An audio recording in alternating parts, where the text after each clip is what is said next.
Welcome to Cushing It. My name is Tavia, and today you are joining me for a video about my health since 2020. I'm just gonna do, about the last year of my health, and then if you guys want more detail, we can go back further for when we believe my tumor started to grow. But right now I'll just share with you the past year and a half, that things really started going downhill and we noticed something major was wrong. Okay, so this is gonna get a little TMI, but it's educational, so sometimes you just gotta get nitty and gritty. And as well, like I said in my first video, I'm not a doctor. I don't have any educational knowledge besides the research I've done and what I've been told by doctors. So do not take my word and think that, it's the truth and everything. It's just my experiences and kind of how everything snowballed into my diagnosis. So ever since I was about 17, I've had GI issues, intestinal issues. And so finally I sat down with my doctor after we couldn't figure out why I was cutting things out. I was putting things in and nothing really seemed to be helping. So I talked to a nutritionist and she suggested I go on something called the low FODMAP diet. And now it's a diet you're supposed to go on for just a couple of months, and you talk to a nutritionist about it and they hand you pamphlets and everything. So if you're interested, definitely talk to a nutritionist. But basically you cut things out of your diet and you stick to these few main things that's all you can eat. You do that for about a month to a month and a half. And then you slowly start reintroducing things back into your diet and see which ones, upset you. And they're very worried, and the only reason you're supposed to do it for a couple of months is because you're supposed to lose a lot of weight. Because when I say bare necessities, I mean protein, veggie, and salt and pepper. That's basically all you can really eat. Because some spices are cut out, lots of veggies are cut out, lots of fruits are cut out, soda, processed food. So I was eating from probably October to December just a protein, a veggie, and rice, because I don't even think I was allowed to have rice. I can't remember really, but yeah, so it was hard. It was so hard, especially because I'm a soda drinker and I love chocolate. Well, I used to. And so when I had to cut those out, it was the worst thing ever. But I did it, and I actually gained weight, which kind of raised some eyebrows, but they're it's not 100% uncommon, I wasn't really working out either. I was actually ended up eating more. So we kind of just chalked it up to, just my body being my body, getting the nutrients it needed. So kind of raised a little eyebrows, but we moved on. I found out what I was allergic to and what I can and can't eat. Well, then in November, I broke out in a really bad rash all over my back. It was on my chest. It was going to my scalp. It was going to my face. And we could not figure out what it was for the life of me. So she gave me some stuff to try and treat it.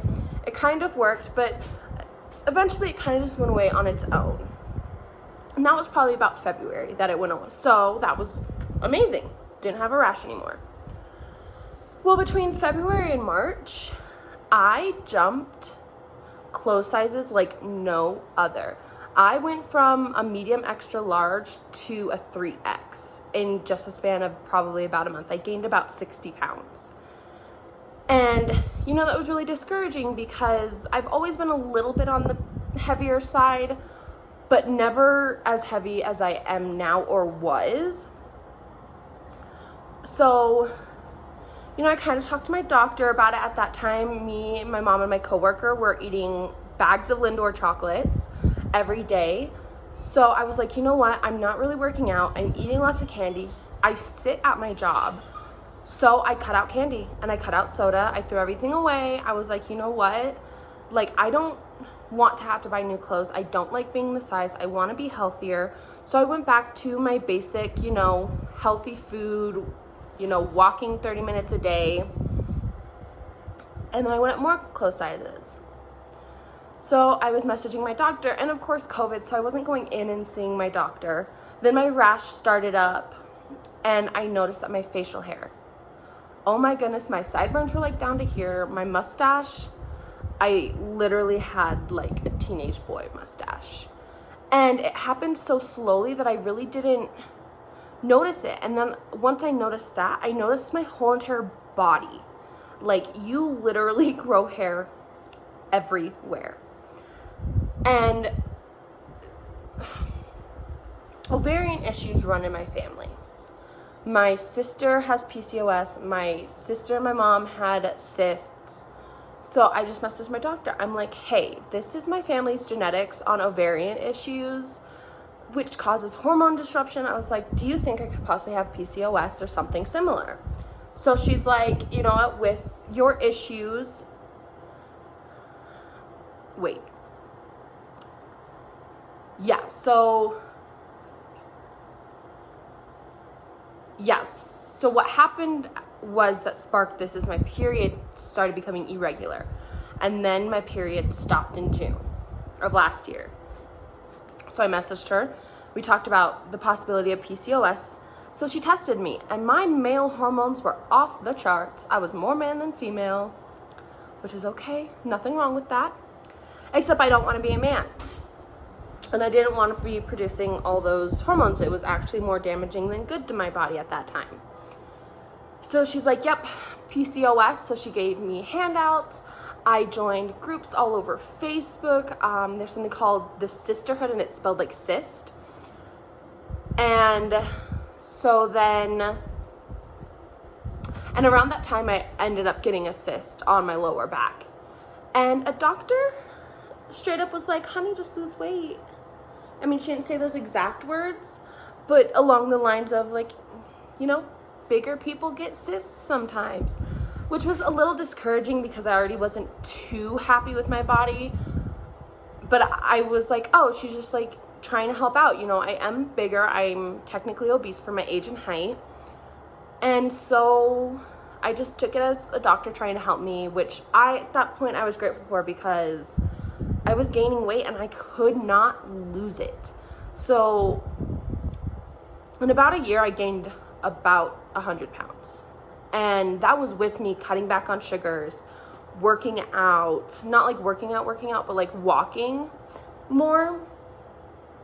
And so that happened, and then my period stopped, and then, you know, my test results came back that I had high testosterone. I joined groups. Now we're back to where I left off. And so nothing was working. I still wasn't losing weight.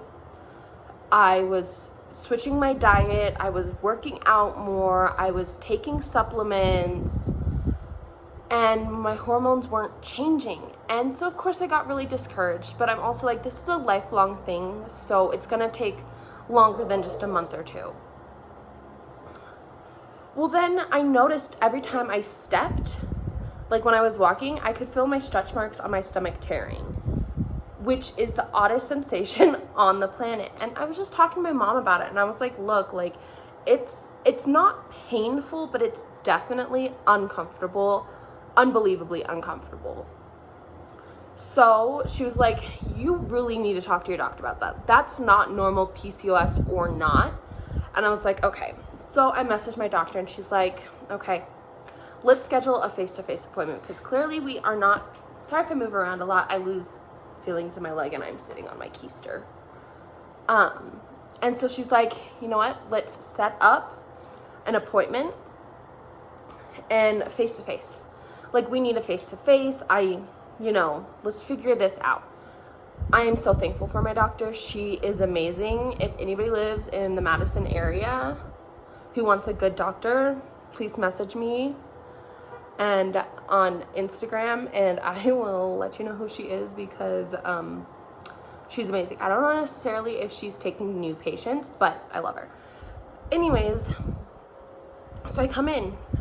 My mom had previously talked to her doctor earlier that day. Now this is probably about October, November, September,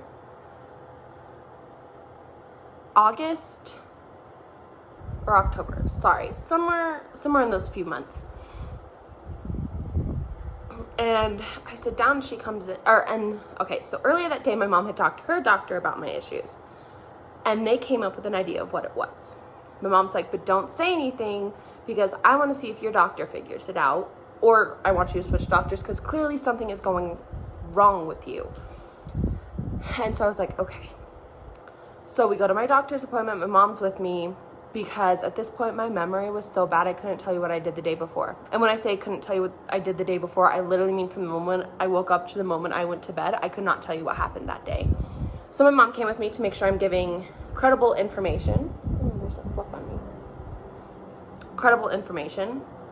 And so my doctor walks in, she goes, "You puzzle me." And I'm like, great, love the honesty actually, because like, let's work together or maybe find somebody who can help me.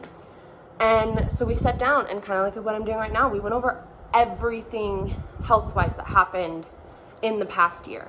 To my period stopping, to my rash, to my weight gain, to my stretch marks, to my increased sugar intake, because I cannot tell you how much I craved sugar. Like, if I did not eat sugar, I felt like I was going to faint. So we went over everything and she turned and looked at me. She goes, "I have an idea of what you have. Do you know what you have?" And at that point, my mom's doctor had mentioned Cushing's disease. And she's like, "Yep, I think that you have it." She's like, "So here are the next steps. You need to get lab results done and you need to see an endocrinologist." And she's like, "Since I'm already 100% sure this is what you have, I'll already send a referral into the endocrine. So by the time we get your test results back, you can just schedule an appointment with them." And I was like, great. So I'll insert a clip here. They have you do a saliva test. So you take this little cotton swab thingy, you put it in your mouth and you suck on it for like 5 minutes, I think, something like that, between like 11 and 2 in the morning at night. And it collects something called your ACTH. And then I also had to do a 24-hour urine, so I had to pee in a big jug for 24 hours.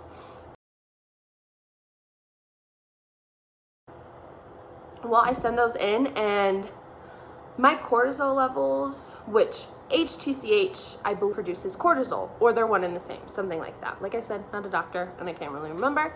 And that was literally off the charts. I didn't find out until a little later in my journey, but my cortisol levels were 10 times the normal amount that I was supposed to be producing. So next up, see my endocrinologist, and they came in, and basically I had my first appointment with them, and they're like, "Yep," or, okay, sorry, I'm jumping all over the place. I apologize. So test results came back. Yep, 110%. Cortisol's off the charts, HTCH is off the charts, your men hormones are off the charts, your female hormones have dropped, you've got it. So now they have to do an MRI to find out where it is, because it can be in your pituitary gland, which is right behind your nose, right back here somewhere, or on your adrenal glands on your kidneys. More common than not is the brain. So they did an MRI, and I was one of the lucky ones, and it was on my brain. So then I went and saw my endocrinologist, and my tumor was like 2.5 centimeters, something like that. Pretty big, because from what the research I've done, like I said, I'm not a doctor, so don't quote me, it grows about 0.5 millimeters or 1 millimeter a year, something like that. It's very small increments.